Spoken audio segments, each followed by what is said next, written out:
Welcome back. All right, so coaching. Coaching is something that we talk a lot about when we get to the off season. We talk a lot about during the season. There are coaches who don't get enough credit for when a team does well. There are coaches who get too much criticism when a team isn't doing well enough. There are also situations where it's the other way around, where maybe they get too much credit for a team doing well, or maybe not enough criticism when they do poorly. But at any rate, I wanted to talk about my 13 favorites. Now, I'm like, all right, I'll limit it. I was going to limit it to 10. It ended up being 13. I could almost go to 20, but I'm going to do some honorable mentions. So, honorable mentions on this list are Alain Vigneault for his time in Vancouver. And yes, I'm wearing Vancouver because it's going to be a Vancouver heavy list because that's the team I followed the most, the team I have the most close emotional attachment with. And so, yeah, a lot of their coaches are going to end up either honorable mentions or on the list. Jim Montgomery, I have as an honorable mention. Good job for him in Boston. He did a good job in Dallas as well. Larry Robinson, really appreciated when he took over in New Jersey and what he was able to do there. Ken Hitchcock, coach of the Dallas Stars when they won the Cup in 1999. And honorable mention to Mark Crawford.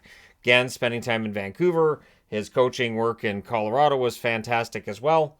So there you go. So yes, there will be a Canucks lean to this, absolutely. And I'll apologize up front. But, I mean, these are my favorites. So again, when I get into a favorites list, it's different than the greatest. Greatest and favorites are not the same thing. Because I know there'll be, well, where is insert name of Hall of Fame coach here?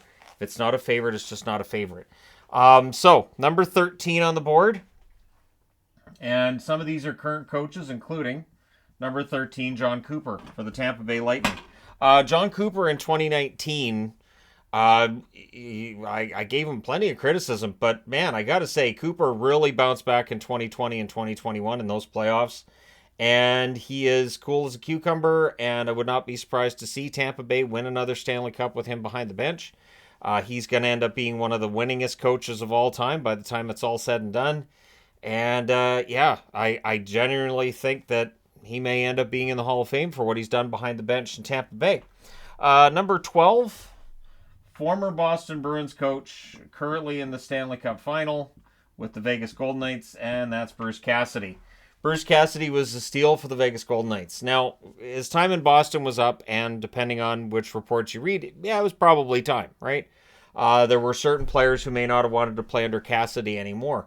But that being said, he's done a very good job in Las Vegas. Right now, they're on the cusp of winning the Stanley Cup. As I'm producing this, this is as they're up 3-1, and Game 5 is tonight. So Cassidy may very well be a Stanley Cup winning coach as well, same as Cooper. And I think he's earned it. 2019, he was as close as he can get with Boston without actually winning it. Number 11 on the board, another Stanley Cup winning coach. And when I was going through coaches, various coaches and lists, Badger Bob had to be on the list. Badger Bob Johnson, who was a coach in Calgary, was a coach in Pittsburgh, coached the team to the Stanley Cup win in 1991, tragically passed away. The team had to go out and find another coach. We will talk about the coach who replaced him as well in this list. But yeah, Badger Bob was a beloved coach, and it was tough for Pittsburgh that summer. That really did put a damper on that. But I think it was part of the inspiration to win that cup again a year later for Badger Bob. So Bob Johnson just outside the top 10. Number 10 on the list, Barry Trotz, who is now, of course, the general manager of the Nashville Predators. He was a coach in Nashville for a long time. What I liked with Trotz was he kept Nashville competitive when their roster wasn't very good. Just on paper, you look at the rosters he had, and you'd be like, how did this team make the playoffs? So they didn't go very far in the playoffs, but the fact they made the playoffs was remarkable, and Barry Trotz was the reason why. He was there a long time, and then he moves on. He goes to Washington, wins the Stanley Cup. So there's Stanley Cup winners up and down this board so far. Again, providing Cassidy gets his Stanley Cup ring with Vegas. But yeah, Barry Trotz, one of my favorite coaches, just unflappable behind the bench generally, and I think he'll do a good job as a general manager as well. And yes, I will do a video on my favorite general managers as well, which might generate as much conversation as this. Number 9. This one might surprise people because I am a Canucks fan, but not all coaches that I've liked have worked out in Vancouver, and that's John Tortorella. Tortorella didn't work in Vancouver. He was a great coach and is a great coach, but that roster was not geared for his style of hockey. And so he only lasted 1 year in Vancouver, but then he had a good run in Columbus. I think he's done a solid job in Philadelphia. I think that he's going to be part of the management structure in Philadelphia going forward. And I don't see any problem with that. Tortorella got more wins out of Philadelphia than he probably should have this year, so we can discuss what that did to their draft prospects. But, I mean, Tortorella doesn't want to go out there and lose. Another one that I had thought about putting on the board did not qualify to me either for an honorable mention was Luke Richardson, because he's only got the 1 year in Chicago, but if I do this again 5 years from now, Luke Richardson will probably be in the top 10. But there's John Tortorella at number 9. Number 8, and one of my absolute, everybody knows, nobody's going to be surprised, at least they shouldn't be, to see Dean Evason on the list. First off, looking like Creed Bratton helps, but that glare from behind the bench and just his honesty and how blunt he is. Yeah, Evason's one of my favorite coaches. Has he had postseason success? Not really, but he's in Minnesota. So, generally speaking, people don't have postseason success in Minnesota. I don't blame that on Everson at all. I think he's done as well as he can. And I liked Everson as a player as well. So, yeah, he ends up right around in the middle of this at number 8 out of 13. But again, really like Everson. Number 7, another very animated coach.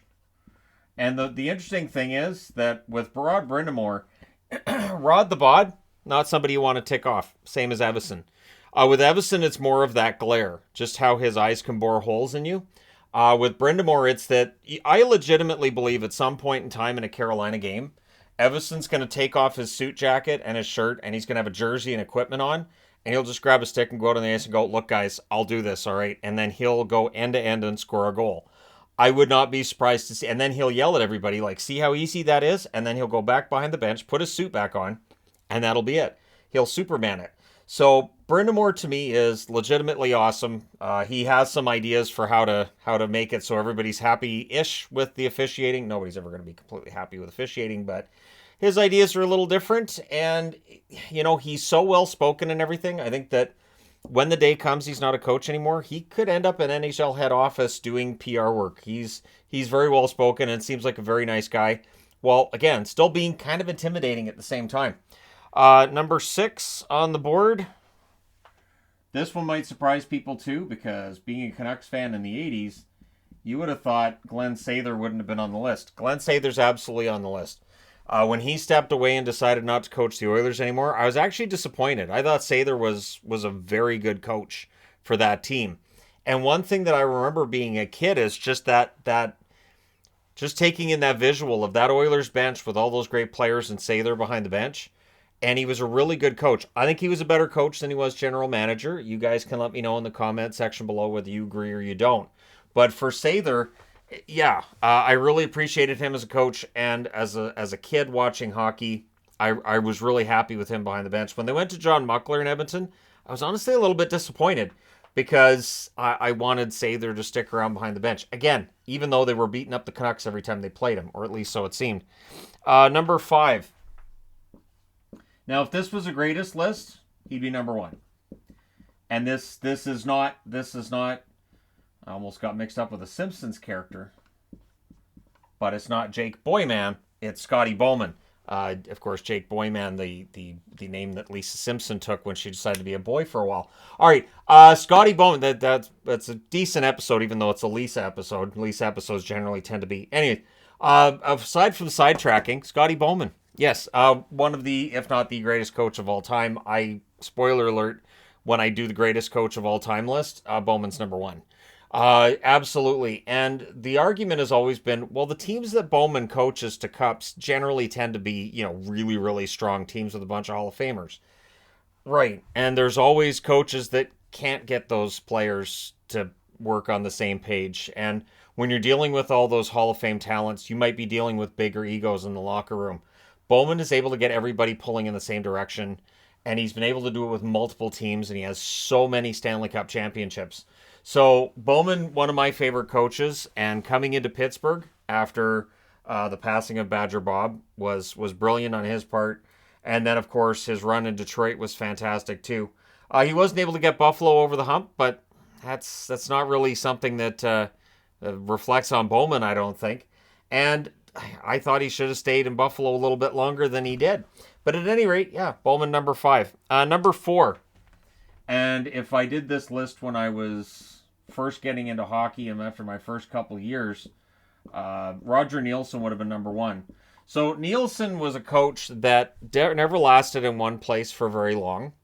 It was the weirdest thing. He would go in and things would go really well, and then within a couple of years he was out of a job. And it happened numerous times throughout his career. But I liked Roger Nielsen a lot. I really appreciated him in Vancouver. I was very disappointed when he didn't stay in Vancouver. And what made it worse was it didn't feel like the Canucks got a better coach behind the bench for quite some time after, although Bob McCammon was pretty good too. But yeah, Roger Nielsen, number 4 on the board, and just the image of him holding up a stick with a towel on it, like to surrender. If you wave a rally towel at a game, it starts with that. It starts with that 82 run of the Canucks, and then there were rally towels in Vancouver, and following years, it spread around the National Hockey League. Number 3. Pat, but which Pat, right? All right. Because there's going to be a couple of Pats in the top 3, and this one's Pat Burns. He coached in Montreal, Toronto, Boston. I've done a video on his career behind the bench, and of course won a Stanley Cup in New Jersey as well. And really, Pat Burns was very entertaining. There was an argument between it was him and Scotty Bowman, right? Yeah, there were some times that you felt like Burns is going to climb the glass and beat the other coach up, isn't he? He was hot-tempered, but he was also a really nice guy, and he could get the most out of his players. He tended to move around a lot too, though. When we talk about coaches and the recycling of coaches, there are definitely guys on this board that have been through that recycling a lot, and it feels like with Burns that happened quite a bit. But there were always guys lined up to hire him because he was such a good coach. So, yeah, Pat Burns gets number 3. Number 2 on the board,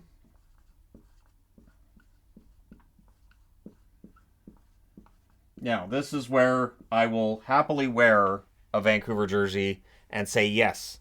Bruce Boudreau's time in Vancouver may have been short, but man, beloved, absolutely beloved. Now, I had liked Boudreau during his time in Washington, during his time in Minnesota, and I understand that not being able to win those Game 7s is something that's, kind of an asterisk on his resume. But he's such a nice guy. He's so down to earth. He's, of all of the coaches, he might be the one that you say, I could go and sit down and have a beer with him.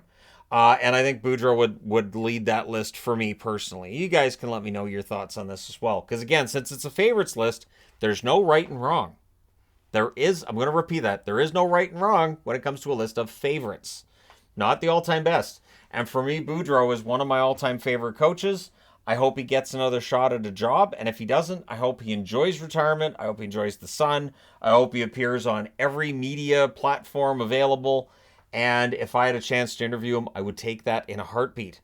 He's one of those guys, like I've talked to my wife about, if I could interview anybody, well, it would be Bettman, right? Bettman would be the number 1, but also Boudreau would be at least top 5. I think the endless stories, very entertaining, and just very affable, very down-to-earth guy. Which leaves number 1. I don't need to look at my list for number 1 because I know who's number 1.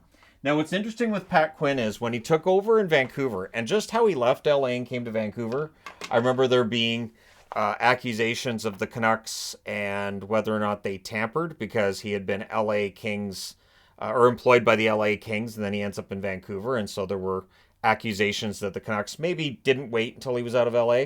So when I hear all these discussions of Kyle Dubas right now, I'm like, yeah, this is nothing new. This is nothing that's new even by decades. So back then, yeah, Pat Quinn decided to leave LA, came to Vancouver, and initially behind the bench things didn't go well, but yeah, that the images of him in 94 and just how he wore his heart on his sleeve as well, and yet he commanded that bench. Like, he had this presence to him that you kind of felt not quite Rod Brenda Moore like. I didn't feel like Quinn could jump over the bench and play, but I did feel like if his hands got within reaching distance of certain referees' necks, things could get ugly.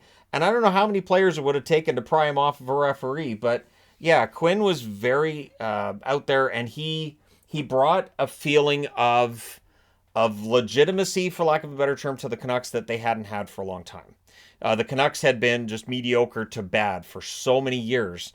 And then Quinn came in with a vision and turned the team around and did it as a head coach and as a general manager. He was one of those rare double threats where he did both jobs. He didn't, I don't think he overly enjoyed doing both jobs at the same time. And he did step aside to give Rick Lee the head coaching job to give himself a bit of a break, I believe. But yeah, Quinn was, to me, my favorite head coach all time. Has to be Pat Quinn. So here's the question for people watching this. Your favorite head coach all time and why? And again, there are no right and wrong answers to this. It's favorites. It's favorites. Let me know your thoughts. Hit like and subscribe if you're browsing your way through. You just happened upon this video. Thank you guys so much for watching, for all your support. I will talk to you again soon.